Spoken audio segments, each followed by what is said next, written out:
Hi, I'm Eric, and I'm back with a video. It is Friday, August 15th. It's actually the day that the big summit is going to take place, but I'm recording this before that happens. And what I'm going to be talking about is not the Russia U.S. summit, but I'm going to talk about a broader issue, which is the question of whether NATO is planning a war against the BRICS. I'm going to read from an article that I've just written, and I'll read roughly through it, and you can follow it either in the text following the video, or you can actually go to my website where I have it listed as well. So I'm saying that from Yugoslavia to Libya, NATO has a history of regime change wars, but now the BRICS, which is started by Russia, China, India, Brazil, and South Africa, and now has included 4 more countries, and also has a number of partner countries, is rising up, and it's giving giving some anxiety actually to NATO and especially to the United States, which sees them as losing control. That's the basic issue here. So in this video, we're going to break down NATO's hidden agenda, why the West attacks sovereign nations such as Iraq, Libya, or Syria, the BRICS rise, how de-dollarization and military alliances threaten the Western dominance, proxy wars heating up in Ukraine, Taiwan, Africa, and the risk of World War III. And is this a new Cold War, or is it something even more dangerous? The West claims to defend democracy, but is it just imperialism in disguise? BRICS nations are building an alternative world order, and NATO is scared. Why do we hear so much about NATO versus BRICS? NATO was created by the US, the UK, and Western Europeans to pick up the war against the USSR, the Soviet Union, and now Russia following Germany's defeat in World War II. Specifically, several Nazi generals, rather than being forcibly retired, got high positions in NATO. It was only after several years after that that the USSR, the Soviet Union, created the Warsaw Pact. At the end of the Cold War, the USSR disbanded the Warsaw Pact and withdrew unilaterally from Eastern Europe. NATO broke its promise not to expand outside of Germany, and now multiple former Warsaw Pact and former Soviet countries join NATO. Since then, NATO has expanded outside the Atlantic area, going into Iraq, Afghanistan, Libya, and even talking of going to Asia. In response to centuries of Western imperialism, colonialism, wars, and domination, notably more recently using the US dollar as a weapon, Russia, India, China, Brazil, and South Africa, all formerly targets, or present targets for that matter, of Western wars and of colonialism, started BRICS. Now many countries are asking to join BRICS, which is basically a significant player economically. So I'm going to discuss the adversarial position of the US and NATO countries to BRICS, noting, of course, that President Trump even identifies BRICS as a threat rather than as a group of countries simply defending itself from the West. So let's examine the adversarial stance of the US and NATO towards BRICS, which stands for Brazil, Russia, India, China, and South Africa. The historical context of the NATO versus the Warsaw Pact and post-Cold War expansion. NATO was indeed founded in 1949, claiming to be a collective defense against the Soviet Union, and it incorporated some former Wehrmacht officers due to their expertise, so-called, in fighting the USSR. Well, it had experience, I guess I would say. Maybe expertise is not exactly the right word because they lost. But in any case, but the question is, what were Nazis even doing in the Western military? The answer is because World War II never ended, with numerous threats, including nuclear threats, against the Soviet Union. After World War II ended, Churchill was up for election, and he even campaigned on the finishing the job, meaning to reattack the Soviet Union after the Soviet Union saved England from the Nazis. You see, England has these pretensions to empire, and it just can't stand Russia. It has this generations-long Russophobia. The Warsaw Pact, which was created in 1955, was formed in response to NATO's inclusion of West Germany. But the USSR dissolved the Warsaw Pact in 1991 while withdrawing from Eastern Europe. The Soviets thought they were depriving the West of an enemy. West just can't live without an enemy. They thought, okay, we're not going to be your enemy anymore, so what are you going to do? Well, NATO's post-Cold War expansion into Poland, the Baltics, and later Ukraine's and Romania's aspirations was a clear betrayal of many clear, documented assurances given in 1990 to 1991, though NATO denies formal promises were made. This expansion fuels Russian security concerns and is a major factor in the Ukraine conflict. NATO's global role and perceived threat to BRICS. NATO's interventions in non-Atlantic regions such as Yugoslavia, Afghanistan, Libya, Iraq, and discussions of global NATO, including Asia-Pacific partnerships, are viewing BRICS as Western hegemony. The US and EU have used economic tools such as sanctions, SWIFT bans, dollar dominance against Russia, Iran, and others, reinforcing BRICS' push for de-dollarization, that is, for example, local currency trade and alternative payment systems.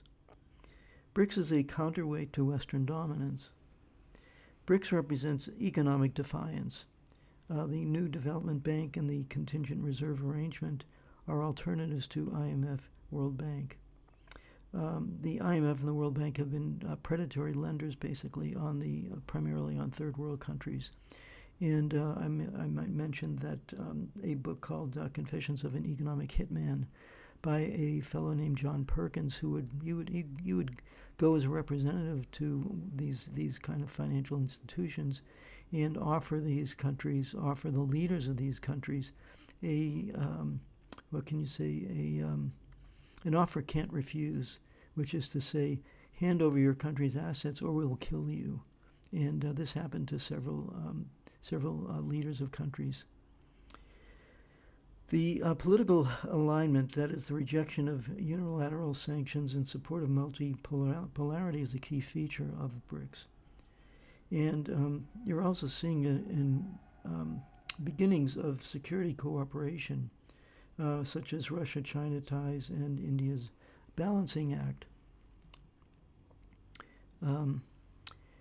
It's also expanding. So Saudi Arabia and Saudi Arabia has been kind of equivocal about it, but it's considering it. UAE, Iran, Ethiopia, and Egypt joined in 2024. Also, Indonesia has joined.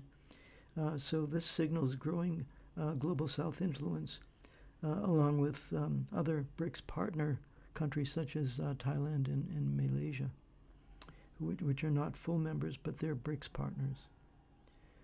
So the U.S. opposition to BRICS is because of the economic threat that BRICS undermines dollar hegemony. For example, the China-Russia yuan ruble trade or India's rupee arrangements. So instead of, let's say, China buying Russian oil or gas in U.S. dollars, they've de-dollarized and they're trading. They're buying in maybe Russian rubles, or Russia's buying things with Chinese yuan. Likewise, India and Russia are trading in rubles and rupees. So there's a geopolitical rivalry where U.S. sees China as a strategic competitor in terms of trade wars and tech bans. Countries, examples like this are, say, Huawei phones, which have been, really kind of persecuted. Huawei as a company has been excluded from various trade deals because it's just so competent that it poses a threat to U.S. Technology companies, for example, such as Huawei phones versus Apple phones. Huawei phones are easily as good as Apple phones.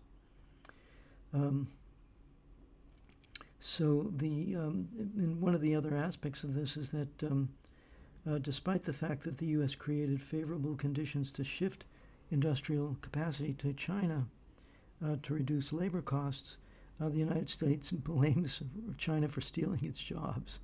So there's a kind of a disconnect between the U.S. Reasons, what's it actually done, and the reasons that it gives for its hostility. NATO's 2022 strategic concept explicitly names China as a challenge. So basically what happened was China was seen as this backwater country after World War II. What is it called? The life expectancy was like 50 years old, and it had no industrial base. It was devastated after World War II. It had lost 20 million people at least to Japanese invasions during World War II. And then the communists took over in 1949, and it was still operating pretty much as a third world country. But starting in 1980, with Deng Xiaoping's reforms, it started industrializing and bringing in and becoming more and more powerful as an economic competitor. So that has become a major headache for Western economies, and for specifically Western economies, but also as a military rival. So in terms of institutional competition, BRICS offers an alternative to G7-led governance, attracting global South nations tired of Western conditionality. So again, when a small country is looking to kind of partner with some group, they're tending to go more towards BRICS than with the G20 or the G7, because those are the huge economies which were actually victimizing them. Trump's and Western elite views. Trump's called BRICS a threat in 2023 because it weakens U.S. leverage. The West frames BRICS as an authoritarian bloc, despite Brazil, India, Indonesia, Russia, and South Africa being democracies. It sees it as a disruptor of the rules-based order, which many global South nations see as Western-dominated. What they mean by rules-based orders is we make the rules and you take the orders. You obey our orders. So the first conclusion to this is that the U.S. and NATO oppose BRICS not merely because of its economic rise, but because it challenges the unipolar Western-led system that has dominated since the end of the Soviet Union in 1991. BRICS is both a defensive coalition against sanctions, color revolution, and regime change policies, while expanding influence in Africa, Middle East, and Asia. The struggle is fundamentally about the question of multipolarity versus hegemony, where the United States wants hegemony, meaning total control and you could say ownership. We're the boss of the world, and the rest of the world is saying, well, there's China, there's Russia, there's India, there's different countries that have different interests, and they'd rather cooperate in a multipolar way rather than take orders from the West. So the West's reactions are sanctions, containment of them, hostile rhetoric, and this confirms BRICS' strategic importance. NATO gains new members through color revolutions, forcing countries to join, whereas BRICS sees countries asking to join to protect themselves from Western negative influence. One of the issues is, one of the major issues that they have is when they talk about authoritarian nature, it's the Western democracies. Joseph Borrell is calling the West the garden, and the rest of the world is the jungle. So One of the main bones of contention is the idea that Russia is not a democracy. West accuses Russia of not being a democracy, but the fact is that the U.S. Levada Center in Russia showed that Putin had a favorable rating of 86% of his citizens, and he won his election as president by 87%. And both the president and its parliament are all elected. So whenever the United States says some other country is authoritarian or it's not a democracy, they're lying. It's just as simple as that. Are they completely pure? Well, I'll get into how pure Western democracy is in a second. So the West alleges that electoral and political constraints are exhibited by managed elections, while Putin wins by large margins. Critics argue opposition faces systemic barriers, such as barred candidates or limited media access. To some extent, that may be true. However, the West seems not to notice the sabotage of Bernie Sanders in the United States.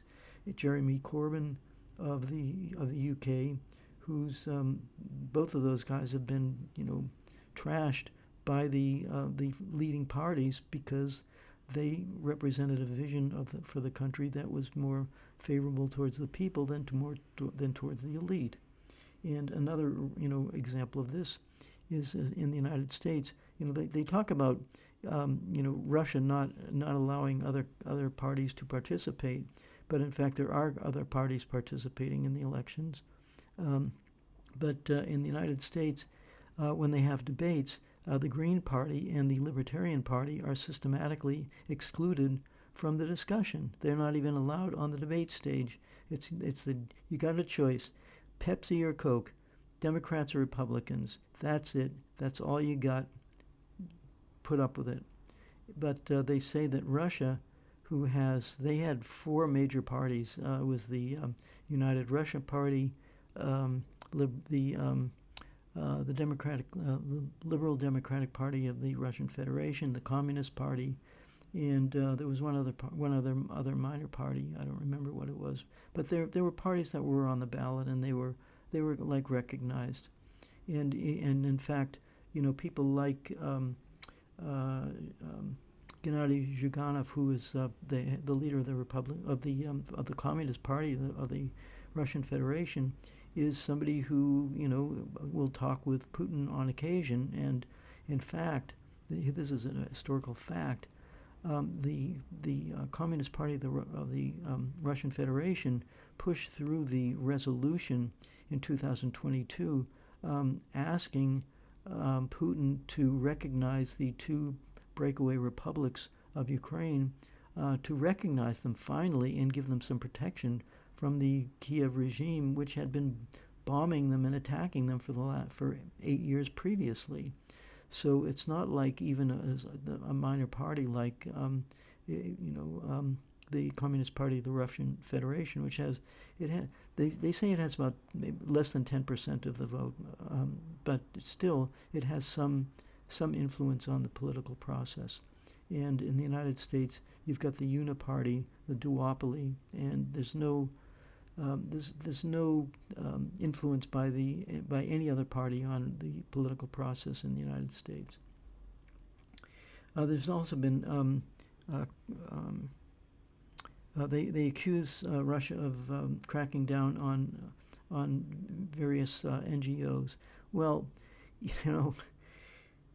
the United States goes ballistic when they think that some other country is putting money into the elections, but it's fine for the United States to sponsor NGOs in Russia and many other countries with money from the National Endowment for Democracy. So the hypocrisy is really overwhelming here. One of the examples they give is this guy Alexei Navalny, and Alexei Navalny was like a right-wing guy who was supposedly challenging Putin, but he was really kind of racist. He accused people of Central Asia as being insects and things like that. But he also went to a Yale University program to train people for subverting their own countries. And I actually did some research on this earlier, and I did a Google search about Navalny. I couldn't find anything about this. I had to go to Yandex, which is the non-censored search engine, which was created by Russians, and there you can find the true story of Navalny, which is even in the Western press, but Google won't even publish that stuff. So they suppress it. But they accuse Russia of having an undemocratic system. So this is what we're talking about here. One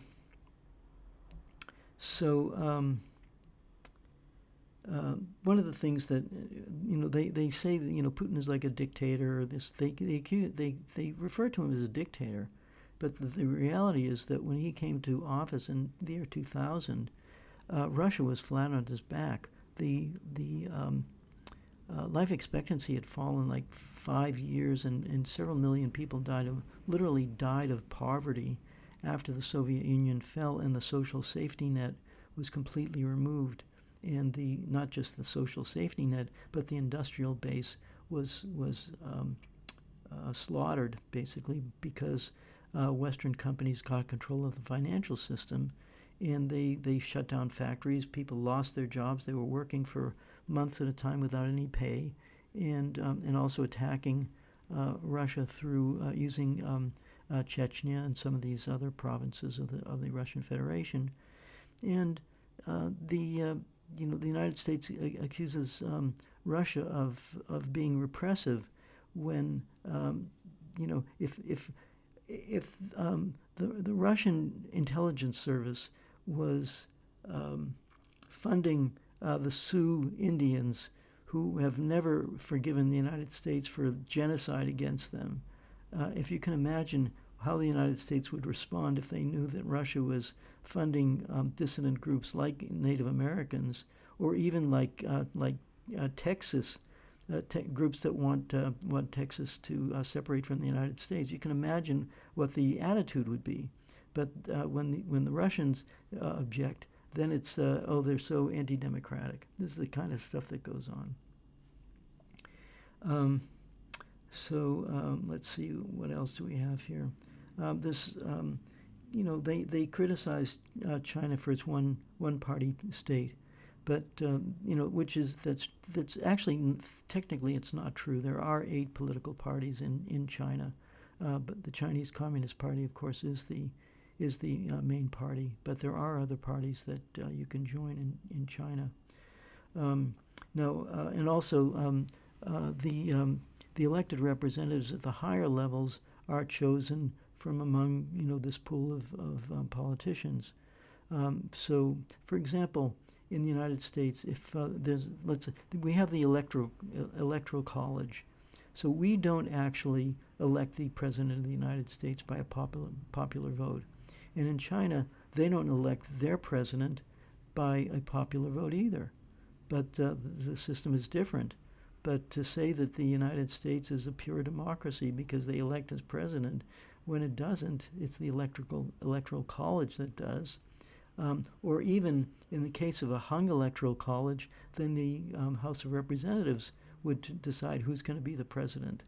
So, but they accuse China because that's how their system works. What happens in China is on the local level, there are elections of people, and people actually vote.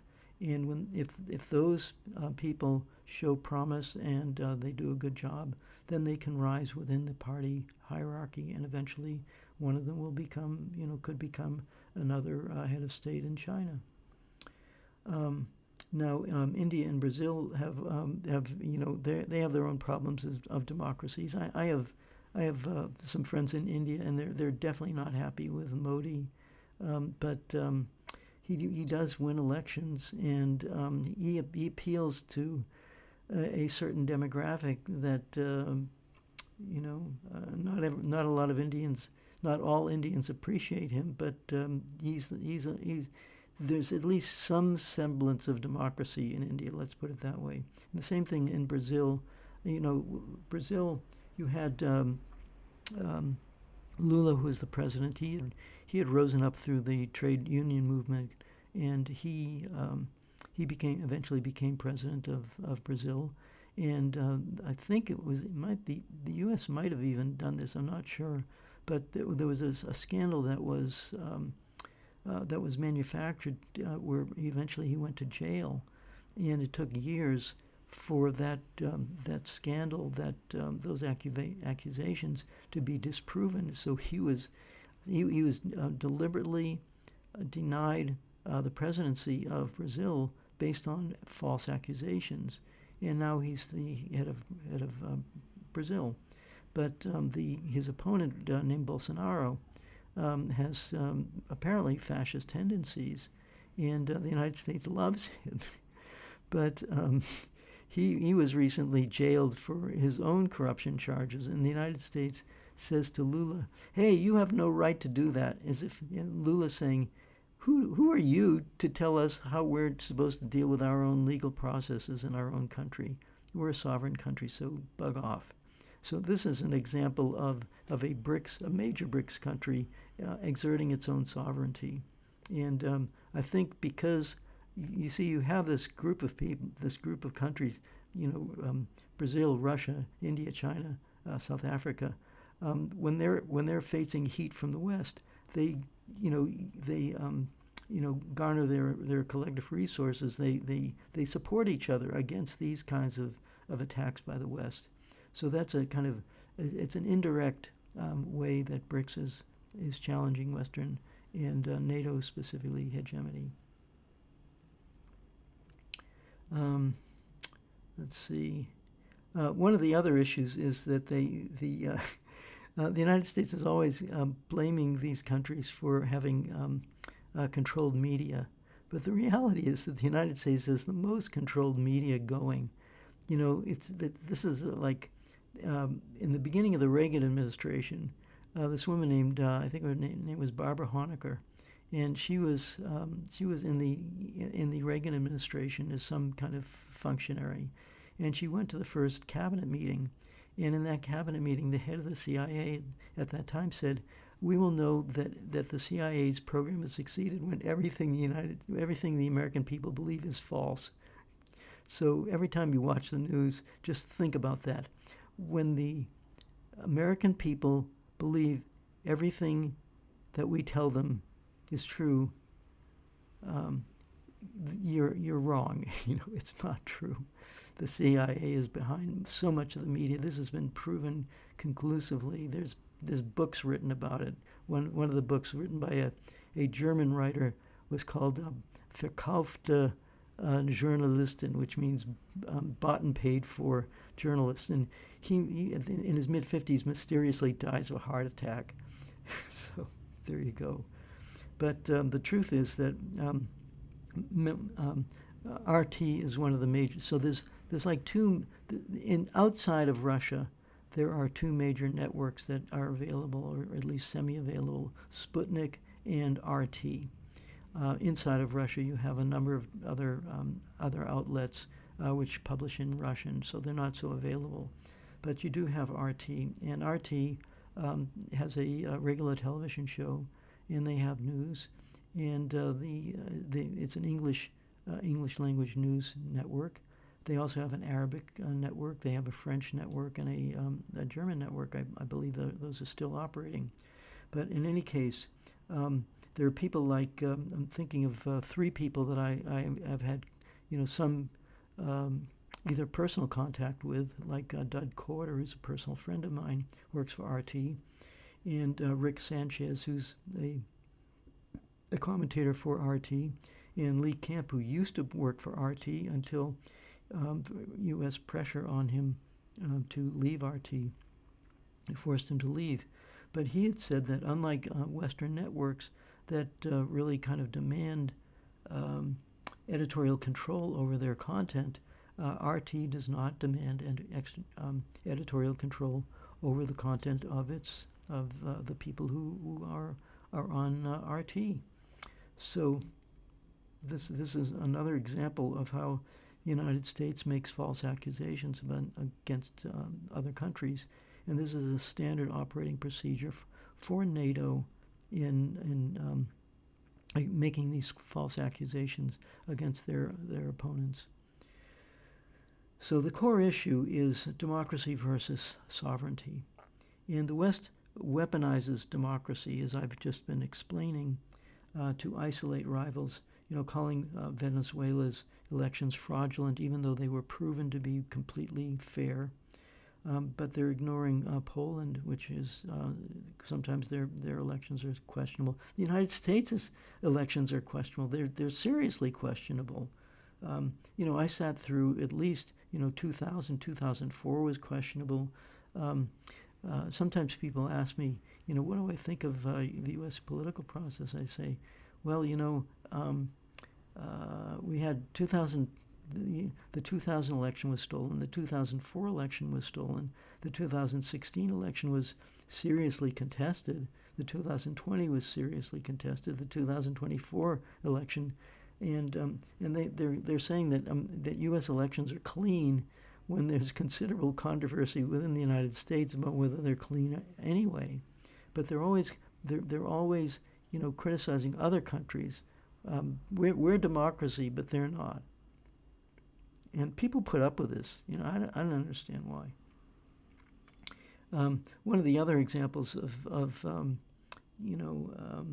democratic process was when there was a coup. I think it was in Bolivia, because Bolivia has very large lithium deposits. Lithium, of course, is it's a metal. It's kind of like related to sodium. It's like a lighter version of sodium, but it has very strong properties which make it very valuable for making electric batteries. And so when there was a coup to overthrow the government because they wanted U.S. corporations to get control over Libya's lithium deposits, Elon Musk said, "We will coup, that is, overthrow the government of whoever we want." And here's Elon Musk, who's saying we'll coup whoever we want, and now he's complaining about the political process in the United States, and he wants to create a new political party.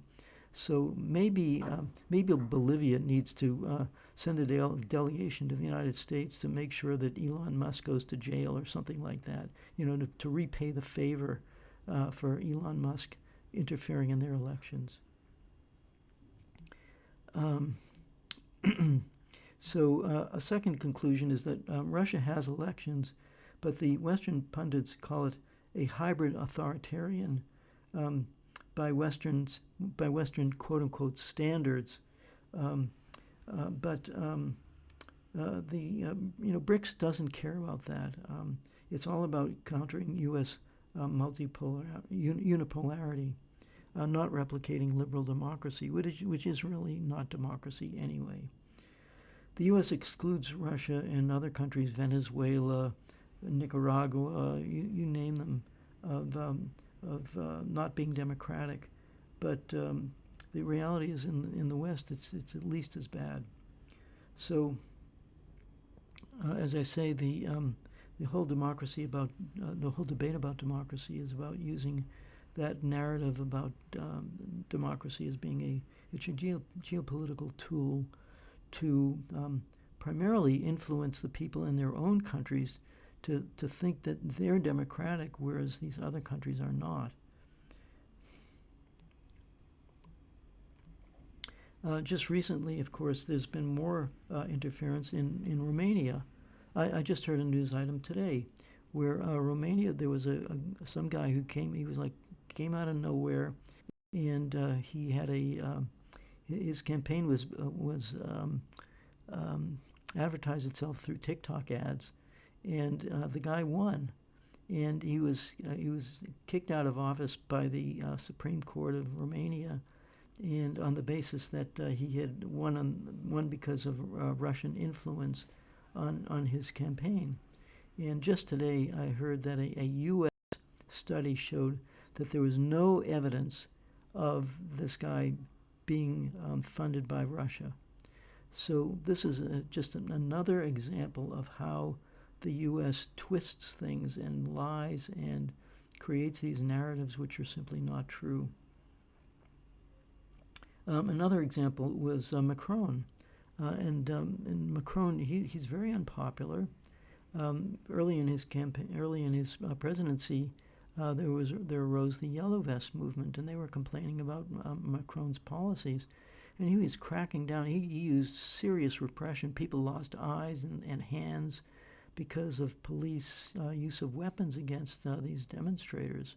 And yet Macron posits himself as being a leader of a leading democracy. What was another example of that? So the other thing about Macron was that despite all this, there was an election where they were voting for parliament, and his faction lost to a left-wing faction, and yet Macron appoints as a prime minister a far-right politician. So he basically trashes the will of the people, and yet he continues to say that he's democratic. This is the way the West works. So I say that glaring hypocrisy is apparent in Western claims to democratic superiority, while actively undermining democracy at home and abroad. The West, especially the United States and EU, positions itself as the guardian of liberal democracy, but in reality it manipulates elections, suppresses dissent, serves corporate and oligarchy interests just as much, if not more so, than BRICS nations. So I mentioned Romania, but this happened also it's happening again in Moldova, it's happening in Georgia. And of course, the granddaddy of all these was the U.S. coup in Ukraine in 2014, and where the U.S.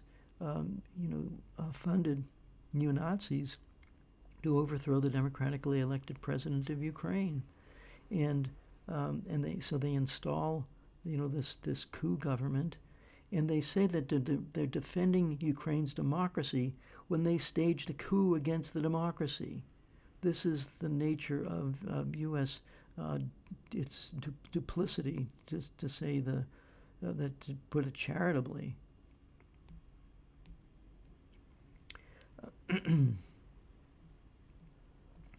So I go on through this article. You can continue to read it, but I think you get the idea what I'm talking about.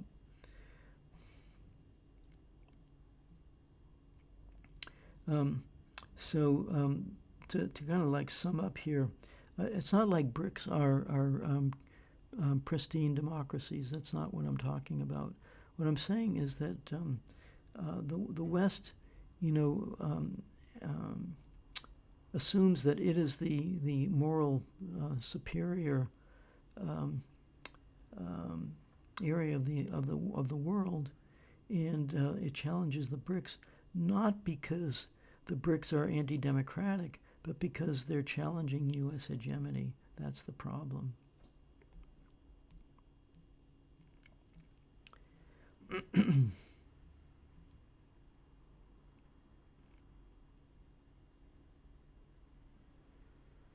So I continue this. The article has a lot more information. You can go through it, but I point out that again, in terms of the hypocritical, it's like a really hypocrisy on steroids. So it's called the North Atlantic Treaty Organization, and yet Yugoslavia is not on the North Atlantic, and Iraq is not on the North Atlantic, and Libya is not on the North Atlantic. And what is NATO doing screwing up these countries? NATO the point here is that NATO was never a defensive organization. That is a lie. They say it was defending Europe from the Soviets. The Soviets were not interested in that. The Soviet Union had a band of countries, not dissimilar from the Monroe Doctrine, where the Monroe Doctrine of the United States is, if you're from outside of the Western Hemisphere, you stay out of our sphere of influence. And the Soviet Union said, we were invaded, we lost 27 million people, and we want a sphere of influence of countries that are friendly to us and won't be pointing missiles at us. So this just shows you the duplicity of what NATO is. And the question is, will this turn into a full-blown war?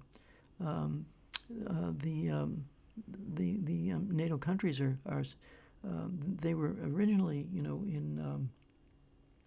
before the Ukraine crisis developed, Germany was importing gas from the Soviet Union and then from Russia for many decades. And then the United States basically dictated to them that they couldn't do that anymore. And they became extremely hostile to Russia. And now the United States is telling them that they have to allocate 5% of their GDP to building up their militaries. So it's quite clear that the United States is egging on Europe. And of course, the United States itself has $1 trillion military industrial complex per year. They're planning a war against Russia, against China, against Iran, and against all these BRICS countries. So this is the problem. This is why I'm bringing this whole issue up. And of course, it's not just related to Russia and China and the BRICS countries, but also they're undermining countries in South America and Africa. The African countries actually kicked the French out, who had been colonizing it for a century at least. And finally, some of these African countries kicked the French out, and they asked the Russians to come in to help them with developing their military. Well, why was that? It's because these countries first got their nominal freedom from France because of help from the Soviet Union. So you see, one of the biggest problems that NATO has is that Russia and China have always acted in an anti-imperialistic way. They've opposed Western imperialism, and that is and the BRICS is an anti-imperialist group of countries. So this is the core of the problem. The West wants to maintain control over the world, and the rest of the world is saying no. That is the core of the problem. So I think I'll end it there. There's a lot more information that I'm including in the text of this, but I'll let you read through it. But I think you get the idea here. NATO was never a defensive alliance. It was always it was basically created as a laundered successor to Nazi Germany. Nazi Germany wanted to get complete control of Europe, and also, of course, the Soviet Union and its riches. They called it Lebensraum, which means living space, meaning we're going to steal your land and kill your people so that we can take it. And when that didn't work out, they kind of went into hibernation, so to speak, and licked their wounds. And now they're back, with waging war on Russia again. So, and this is NATO is the son of the German invasion of Russia during World War II. That's why I say that World War II never ended. So I think I'll end it there. There's a lot more information here, but I just want to say that the fact that there's just another news item that the Russians just bombed a missile factory that was apparently a joint project of Ukraine and Germany to launch, ballistic missiles into Russia. So Germany is effectively at war with Russia, but they don't have the guts to say to declare war.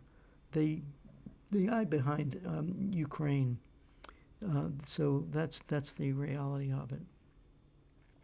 So I think I've kind of given you an idea of what I'm talking about here, and you can read the article that accompanies my video, going on a little bit longer than usual. But I hope that I'm entertaining you while giving you some good information. And again, if you will, if you can support my channel by either, making contributions through Buy Me a Coffee, or through PayPal, or through just buying a subscription to Substack, or buying one of my T-shirts. I call them my information billboard T-shirts, because they're T-shirts with a message on them. They're not. I'm not advertising myself. I'm advertising ideas here, which you can share with your friends, so that what we need to do is we need to be building up consciousness within the people, so that they understand what the real issues are, and what we're up against. So thanks again for listening, and please share this video with people. Talk about these issues with your friends and family. And thank you very much for listening, and I'll catch you next time.